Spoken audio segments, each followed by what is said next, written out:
Welcome back after the break. Khokhar صاحب, اب ظاہر ہے کہ وہ سنگترے اور سیب کی بحث جو ہے اس کے اوپر جائیں گے, وقت اب رہ گیا کم. یہ مجھے بتائیے کہ خیبر پختونخوا میں سینٹ کے الیکشنز جو ہیں ان کو ملتوی کر دیا گیا. علی امین گنڈا پور کہتے ہیں کہ غیر قانونی طور پر رکن بننے والوں کو حلف نہیں لینے دیں گے.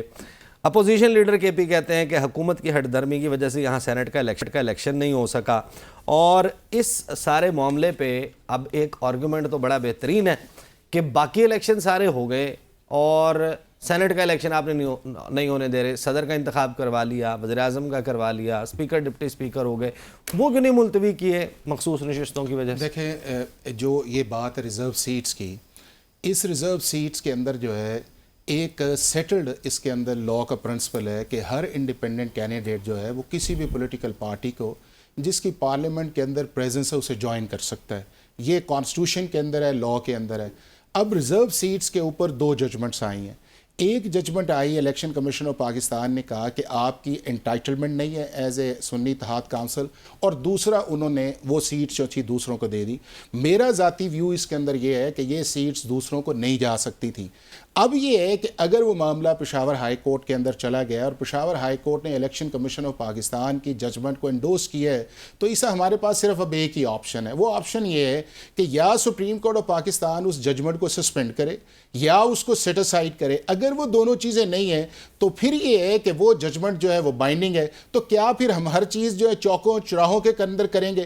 اگر الیکشن کمیشن آف پاکستان کے فیصلے کے اوپر 5 ممبرز بینچ بیٹھا اور وہ 5 ممبرز بینچ جو تھا وہ پی ٹی آئی یا جو سنی اتحاد کونسل کی چوائس تھی کہ ہم نے پشاور جانا ہے, اور پشاور جا کے 5 ممبرز بینچ نے پہلے اس آرڈر کو سسپینڈ کیا, پھر اس کے بعد اس آرڈر کی انڈورسمنٹ کر دی, تو پھر اس فیصلے کو ماننا چاہیے. اتنی دیر تک اگر وہ ریورس ہو. اب چیز سارا پرابلم یہ تھا کہ 2 اپریل کو کس طرح آگے گزارا جائے. اس 2 اپریل کے لیے عدالت کے بعد معاملہ گیا. اس سے پہلے گورنر نے ریکویسٹ کی آرٹیکل 109 کے نیچے کہ جی آپ سیشن بلائیں. اب یہ نہیں ہو سکتا کہ آپ کا کانسٹیٹیوشن بھی کہے, آپ کا ہائی کورٹ بھی کہے, آپ کا الیکشن کمیشن آف پاکستان بھی کہے, اور آپ کے پاس سپریم کورٹ کی سسپینشن بھی نہ ہو, اور آپ یہ کہیں کہ ہم نہیں مانتے. اور میں یہ سمجھتا ہوں کہ اس کے لیے جب آج الیکشن کمیشن نے ساری سچویشن دیکھی ہے تو یہ فیصلہ جو الیکشن کمیشن آف پاکستان کا بالکل مناسب ہے کہ جتنی دیر تک وہ آرڈر موجود ہے اس آرڈر کی اگر کمپلائی نہیں کیا جائے گا تو اس صوبے سے ریلیٹڈ پروسیس کو نہیں چلنا چاہیے. وقت کم ہے, بحث کہیں اور چلی جائے گی, ورنہ ظاہر ہے کہ جو آئین پاکستان آرٹیکل 17 جو ہے وہ محبت میں مرا جا رہا ہے کسی طریقے سے, مخصوص نشستیں دوسری جماعت نہیں, الیکشن کمیشن مرا جا رہا ہے. الیکشن کمیشن الیکشن بھی نہیں ہم کروائیں گے. ہائی کورٹ کا فیصلہ, اتنی محبت پی ٹی آئی کے لیے تو نظر نہیں آئی. ہائی کورٹ نے آرڈر کیا کہ اسپیکر ان کے ہائی کورٹ اور بھی بہت سارے آرڈر آرٹیکل 17 مکس نہ کرے, مکس نہ کرے. آگے بات کی آپ نے کہا مکس نہ کرے. نہ آپ تو یہ ساری محبت جو ہے الیکشن کمیشن کی ہائی کورٹ بلہ چھین لیا, چھوڑ دیں فارم 45 کی جگہ 47 جاری کر دیے. الیکشن کمیشن نے بولا ایک جھوٹ اور مکر و فریب کی بنیاد پر بنی حکومت کا فیصلہ کمپلائنس ہونا چاہیے. نہیں, وہ اس کے لیے اپیل کی ہوئی ہے نا, اگر وہ سسپینڈ نہ ہو. چیف منسٹر نے اپیل کی ہے نا, اگر سسپینڈ نہ ہو, پشاور ہائی کورٹ میں ہی اپیل کی ہے. اگر سسپینڈ نہیں, پشاور ہائی کورٹ میں اپیل ہو ہی نہیں سکتی. پھر عمل درآمد ہوگا, ہونا چاہیے, پھر عمل درآمد ہونا چاہیے. باقی فیصلوں پر بھی ہونا چاہیے. صاحب قانونی طور پر آئین پاکستان آرٹیکل 17 پاکستان کسی بھی شخص کو وہ جو دیتا ہے تو ہمیں تو ماننا چاہیے. نہیں تو ماننا ہمیں چاہیے. قاضی صاحب کہتے ہیں میں نہیں مانتا, خود کہتے ہیں قاضی صاحب میں سپریم کورٹ کے فیصلے نہیں مانتا جیسے فیصلے کیے ہیں عدالتوں نے.